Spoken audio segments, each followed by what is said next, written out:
So we've done a lot to make the new silhouette tougher and stronger, but at the same time, the things that we're doing are functional as well.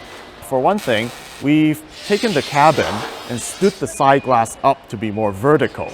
And that gives a lot more cabin roominess and a spacious feeling inside. And at the same time, the vehicle looks bigger and stronger and more purposeful.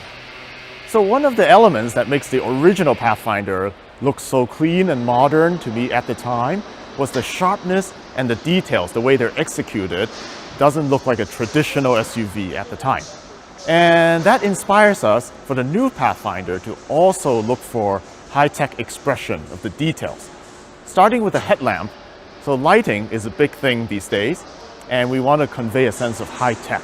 And at Nissan, we've always had the boomerang signature lamp for the past generation. And to bring it into an SUV, it's interpreted differently. It's more rectangular in shape, but at the same time, we're finding some cleverness in the way we construct it. There's body color parts with the bumper fascia and the headlamp interlocking together to form a new movement that is rectangular, yet alludes to the Nissan Boomerang signature. Now within the headlamps, also very detailed and intricate with full LED lighting, and the signature itself forms a boomerang shape.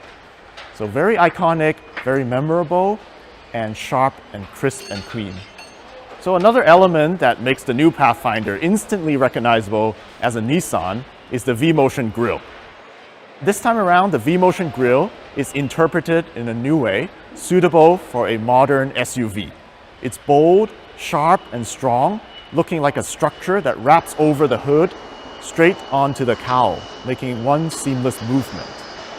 And inside the V-Motion, of course, you'll find the famous 3 slots that are carried from the original Pathfinder as an Easter egg, as a reference to the original icon.